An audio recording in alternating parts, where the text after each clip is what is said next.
Ročné obdobia. Ročné obdobia sú obdobia v roku, ktoré sa pravidelne opakujú a tvoria jeden rok.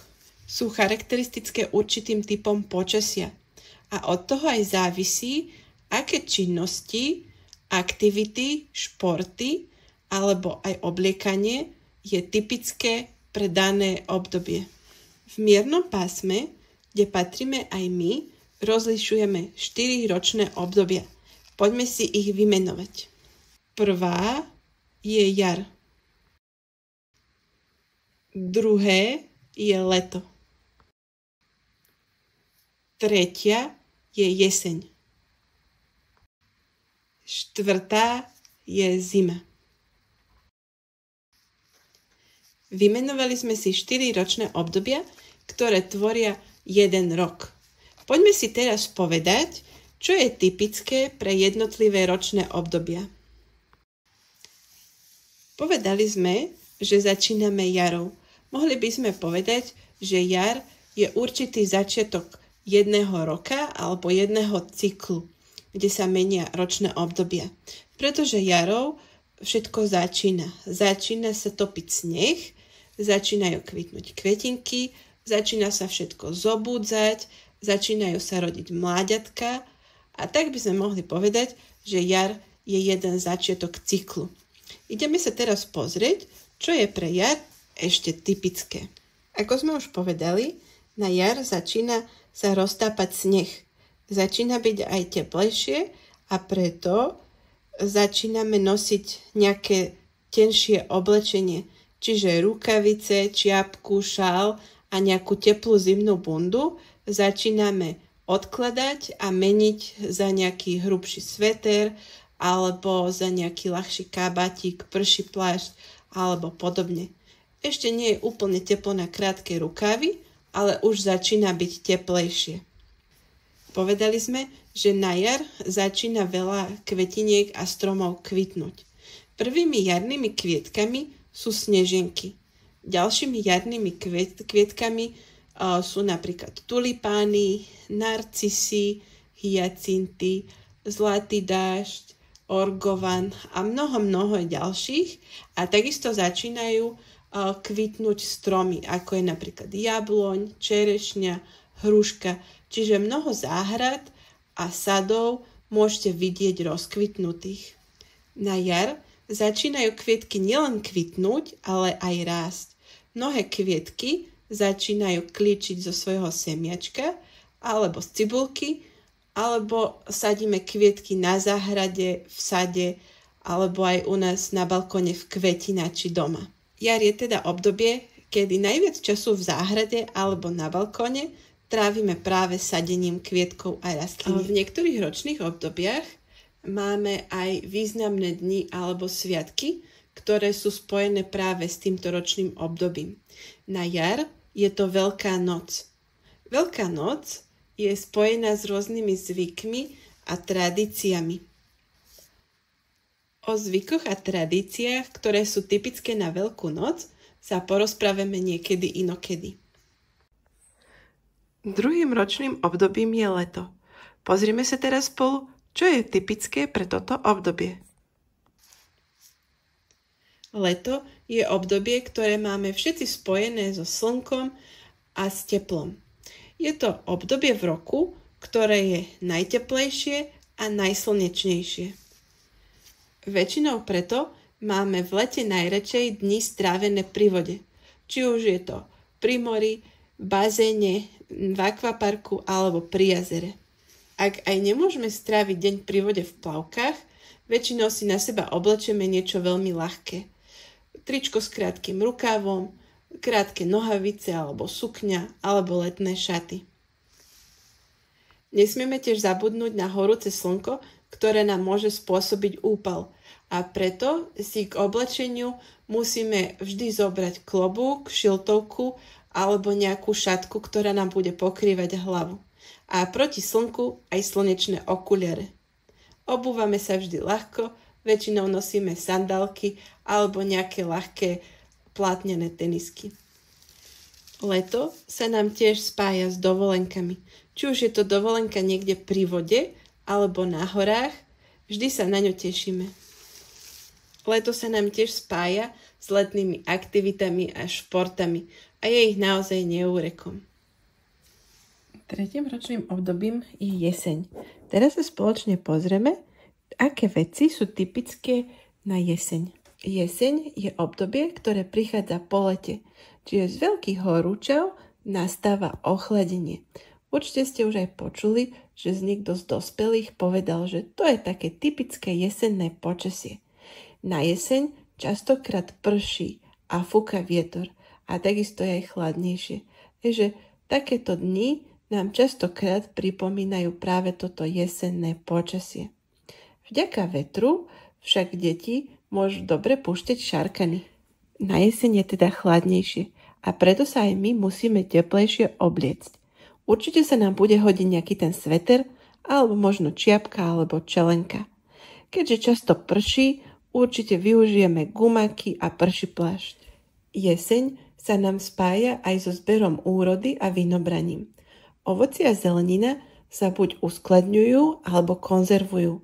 Môžeme napríklad vyrábať kompóty, džemy, šťavy alebo iné dobroty z nášho ovocia a zeleniny. Taktiež sa záhrada a ovocné sady čistia a pripravujú na zimný odpočinok. Na jeseň školy a škôlky vítajú svojich žiakov a začína sa nový školský rok. Štvrtým ročným obdobím je zima. Poďme sa spolu pozrieť, čo je typické pre toto obdobie. Pre zimu sú typické chladné dni, častokrát aj so snehom a mrazom. Preto sa musíme veľmi teplo obliekať. Využijeme určite rukavice, čiapku, šál, aj teplú zimnú bundu alebo dokonca oteplovačky či kombinézu. Rastlinky, stromy a aj niektoré zvieratká majú zimný odpočinok a spia počas zimy. Niektoré sa prispôsobili zime a hľadajú si potravu aj počas zimy, avšak keď padne veľa snehu a je mráz, hľadajú si potravu len veľmi ťažko a musia sa prikrmovať. Prikrmovať napríklad vtáčiky môžeme aj my, vybudovaním a vystavaním krmitok. So zimou sa nám spája aj množstvo aktivít, športov a činností. Môžeme si aspoň niekoľko z nich vymenovať. Zimné športy máme napríklad lyžovanie, snowboardovanie, korčulovanie, hokej alebo bobovanie. Zo zimných aktivít máme napríklad guľovanie, sankovanie, stavanie snehuliaka alebo dobrá zimná prechádzka. Ako sme už povedali, že niektoré ročné obdobia sa spájajú s nejakými sviatkami alebo nejakými významnými dňami. V zime sú to práve Vianoce. Vianoce vám deti určite nemusím predstavovať. Vianoce sú spojené s mnohými tradíciami a zvykmi. Avšak o tom si povieme niekedy inokedy. Spoločne sme sa naučili, čo je typické pre jednotlivé ročné obdobia. Teraz si pozrieme krátke video, kde bude strom a príroda sa meniť počas jednotlivých ročných období.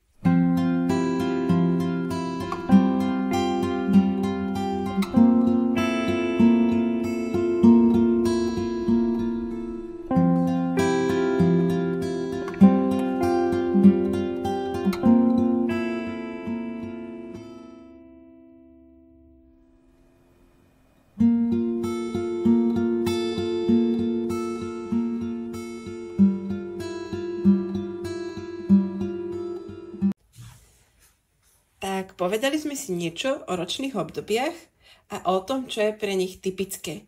Teraz tu mám pre vás jednu úlohu. Budeme spoločne priraďovať obrázky jednotlivým ročným obdobiam a zistíte, že či ste správne počúvali a dávali pozor, či správne budete vedieť tieto obrázky priradiť.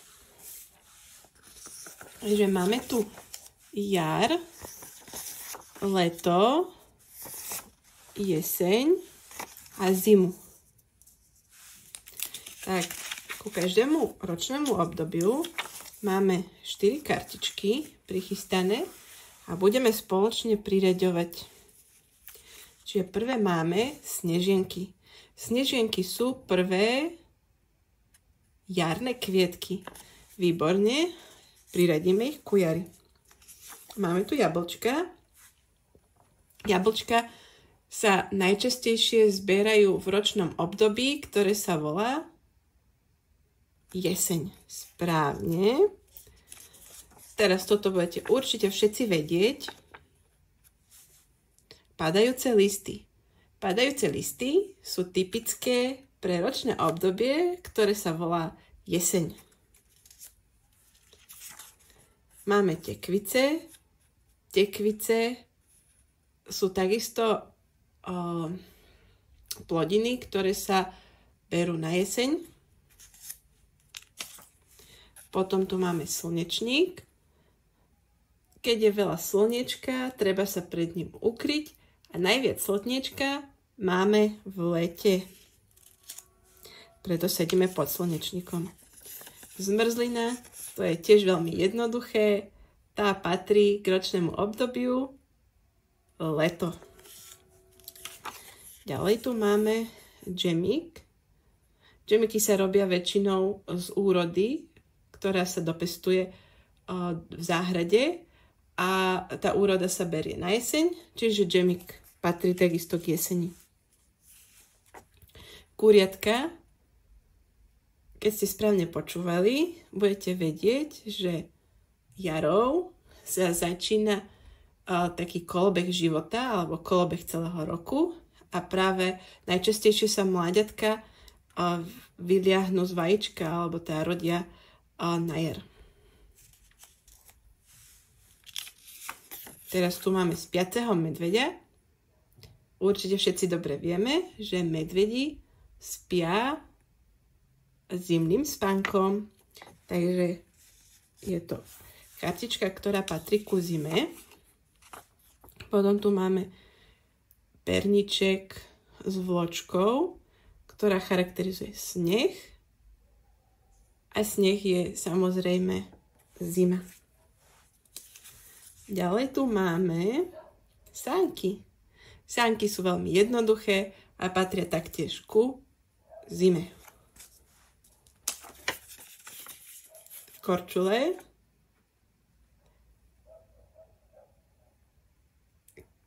Viete, korčule sú takisto zima, pretože v zime je veľmi chladno, zamrzá voda a dá sa na nej potom korčulovať na lede. Ďalej tu máme malinovku. Malinovka sa najlepšie pije v lete, taká osviežujúca. Potom tu máme narcisky. Narcisky sú typický jarný kvietok.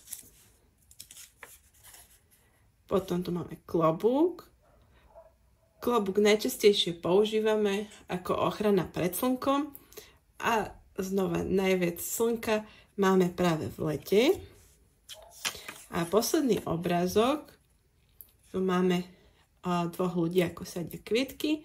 A keď ste dobre počúvali, budete vedieť, že najviac kvietkov vysádzame práve na jar.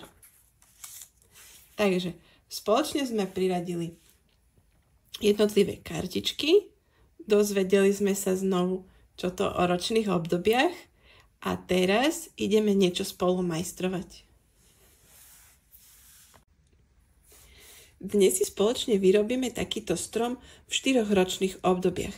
Čo budeme na ňo potrebovať? Sú vatové tampony, vodu, lepidlo, vodové farby a takúto predlohu, ktorú si zadarmo môžete stiahnuť z mojej stránky.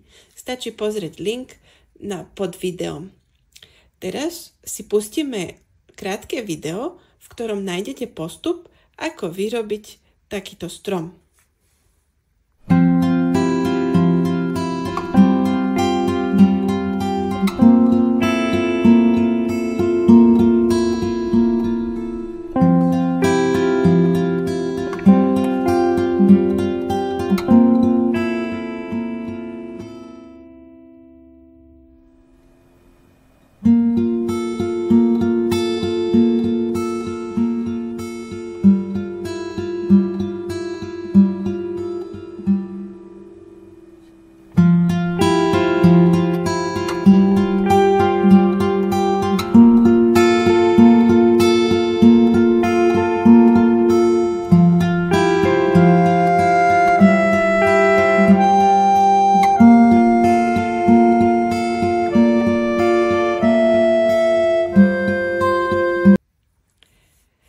Tak deti, sme na konci nášho videa. Dúfam, že sa vám páčilo a že ste sa niečo nové naučili. A že aj na budúce sa pôjdete so mnou naučiť niečo nové v novom videu. Ahojte! Ak by ste ma chceli podporiť v tvorbe nových videí, budem sa tešiť každému odoberaniu, lajku aj komentáru. Ďakujem.